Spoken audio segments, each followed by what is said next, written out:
میرے بھائی بہنوں، اس رات میں سارے رمضان میں بخشش ہوتی رہتی ہے، لیکن اس رات میں 4 آدمیوں کی بخشش نہیں ہوتی، باقی سب کی ہو جاتی اہل ایمان میں سے۔ تو 4 آدمیوں کی بخشش نہ ہونے کا مطلب یہ ہے کہ اگر یہ توبہ نہیں کرتے تو ان کے لیے معافی کوئی نہیں، اگر یہ توبہ کر لیں تو ایک دم معافی، ان کو بھی اللہ کی رحمت ان کو اپنے چھاؤں میں لے لے گی۔ پہلا ہے مدمن خمر، جو مستقل شراب کا عادی ہو، مستقل شراب پینے والا یا کوئی بھی نشہ کرنے والا جو آدمی کو مفلوج کر دیتا ہے۔ تو اس وقت میں نشہ خمر شرابی تھا، اب تو ہیروئن اور کوکین اور کیا کیا، وہ ٹیبلٹس بھی ایسی آ گئی ہیں، ایک ٹیبلٹ 5-5 ہزار کی ہے، اور ہمارے کالج سکول کے بچے بچیاں اس میں بالکل 16-17 سال کی عمر میں اس میں پھنسے ہوئے ہیں۔ تو مدمن خمرن، شراب پینے والے کی بخشش نہیں ہوتی۔ دوسرا کون ہے؟ عاق لوالدیہ، یہ عجب لفظ ہے، عاق۔ عاق عقا یعقو ہے، اس کا مطلب ہوتا ہے پھاڑ دینا، ٹکڑے ٹکڑے کر دینا۔ تو اس سے مراد وہ اولاد ہے جو مسلسل نافرمانی کر کے ماں باپ کے دل کو توڑ دیتی ہے اور چیر دیتی ہے۔ ایک ہوتا ہے کبھی کبھار آواز بلند ہو جانا، وہ تو ایک فطری چیز ہے کہ بیٹے کی آواز ماں کے سامنے بلند ہو جائے، باپ کے سامنے بلند ہو جائے، بیٹی کی آواز ماں کے سامنے بلند ہو جائے، باپ کے سامنے بلند ہو جائے، یہ نیچرل ہے، اس کو نافرمانی نہیں کہتے۔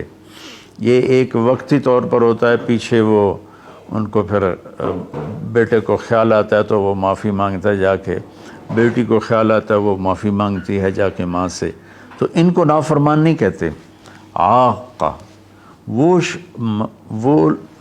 مرد، وہ عورت، وہ لڑکا، وہ لڑکی جو اپنے باپ اور ماں کے دل کے ٹکڑے ٹکڑے کر دے۔ آپ سے پوچھا گیا تھا یا رسول اللہ قیامت کب آئے گی؟ آپ نے فرمایا اللہ کے سوا کوئی نہیں جانتا۔ آپ نے فرمایا تو کوئی نشانی؟ تو وہ پوچھنے والے نے عرض کیا یا رسول اللہ کوئی نشانی بتا دیں، تو آپ نے فرمایا جب تم یہ دیکھو کہ بیٹیاں ماؤں سے نوکروں جیسا سلوک کریں،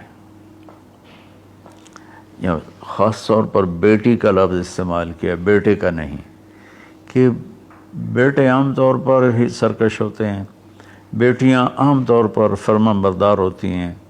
تو آپ نے فرمایا جب تم یہ دیکھو کہ بیٹیاں بھی ماؤں کی دل شکنی کرنے لگ جائیں اور عرب کے بدو لمبی لمبی عمارتیں بنانے لگ جائیں، تو سمجھنا کہ قیامت قریب ہے۔ تو میں یہ بچیوں سے خاص طور پر کہتا ہوں کہ یہاں اللہ کے نبی نے بیٹوں کا ذکر نہیں کیا، بیٹیوں کا ذکر کیا ہے، کہ جب یہاں تک نوبت پہنچ جائے کہ بیٹیاں بھی ماؤں کے ساتھ نوکروں جیسا سلوک کریں تو پھر قیامت قریب ہے۔ تو یہ بہت کامن ہو چکا ہے ہمارے گھروں میں، کیونکہ اس موبائل نے اور یہ کمپیوٹر نے، انٹرنیٹ نے ہماری ساری زندگی اس کے اندر کھپا دی ہے۔ ہمیں رشتوں کا لحاظ نہیں، رشتوں کی قدر نہیں، ایک دوسرے کے پاس ادب نہیں۔ میں جب بہت چھوٹا تھا تو میں نے اپنی ایک پچھلی نسل جو اب ساری ختم ہو گئی ہے، آخری سے میرے بہنوئی وہ بھی فوت ہوئے ہیں چند دن پہلے، تو ان سب میں اپنے ماں باپ کا اتنا ادب ہوتا تھا کہ کوئی ان کے آگے چوں نہیں کرتا تھا۔ میں نے اپنے دادا کے بھائی کو دیکھا ہے، دادا کو میں نے بس ایسے حلیہ، ایسے کہ حیولہ سا ہے بھائی، یوں شکل تھی لیکن وہ یاد نہیں۔ دادا کے بھائی کو دیکھا ہے تو دادا کے بھائی کے جو بیٹے تھے نا، جب ڈیرے میں بیٹھتے تھے تو اپنے والد کے سامنے نہیں بیٹھتے تھے، پیٹھ کے پیچھے بیٹھتے تھے، حالانکہ دین کی کوئی خبر نہیں تھی۔ یہ اس وقت کی معاشرت تھی، مشرقی معاشرت۔ اب بھی آپ جائیں تھر میں تو ہندو عورتیں ہوں گی، جب گاڑی آئے گی تو ایک دم اپنا گھونگھٹ نیچے کر لیں گی، حالانکہ ہندو عورتیں۔ یہ تہذیب مشرق ہے۔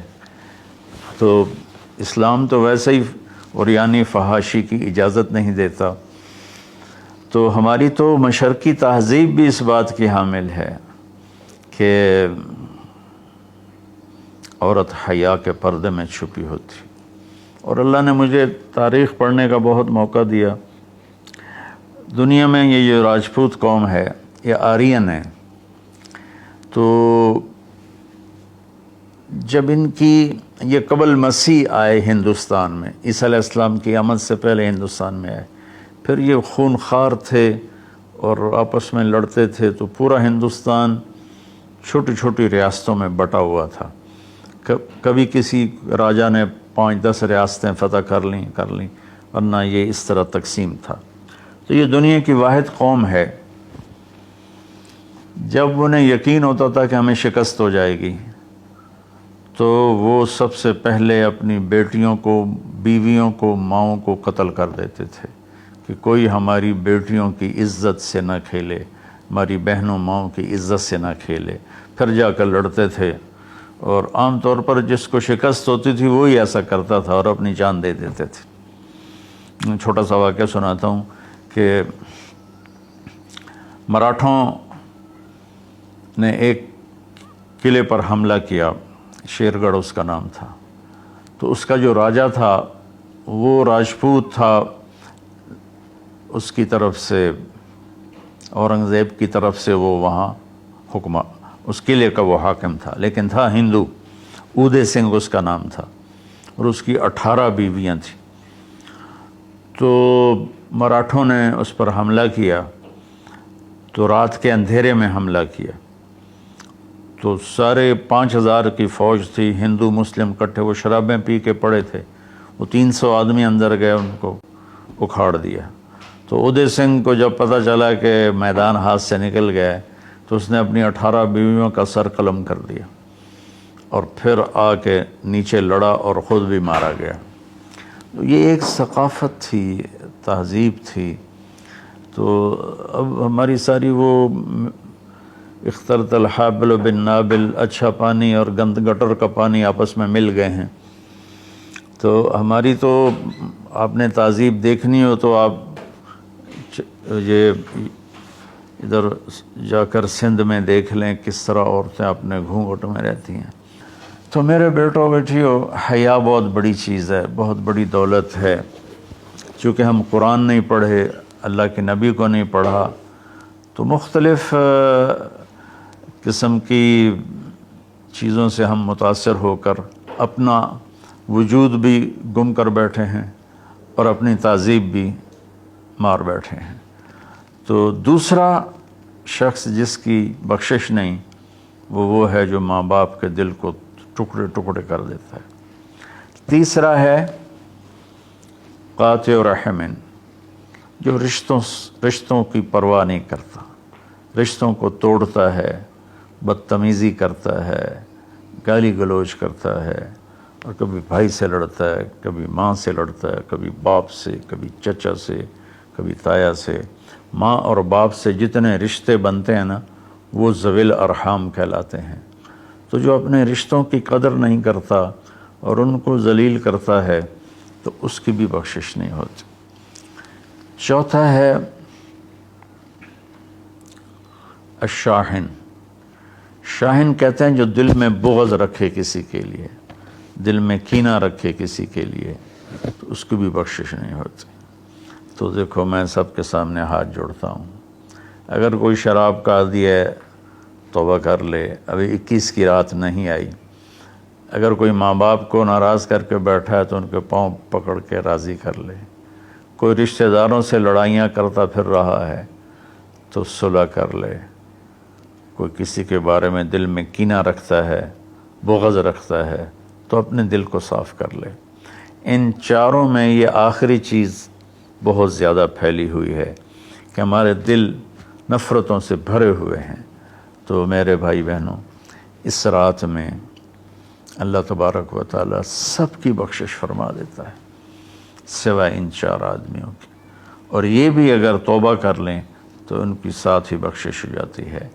تو اس میں ہمیں 21 کو بھی جاگنا چاہیے، 23 کو بھی، 25 کو بھی، 27 کو بھی، 29 کو بھی، کہ 5 راتیں، کوئی ایک رات تو ضرور ہوگی باقی اصل علم تو میرے اللہ کے پاس ہے۔ تو اپنے دل کو بھائی بہنوں صاف کرو، اور اس ایک رات میں 83 سال کا ثواب لے لو۔ اللہ تعالیٰ مجھے آپ کو عمل کی توفیق بخشے۔ السلام علیکم۔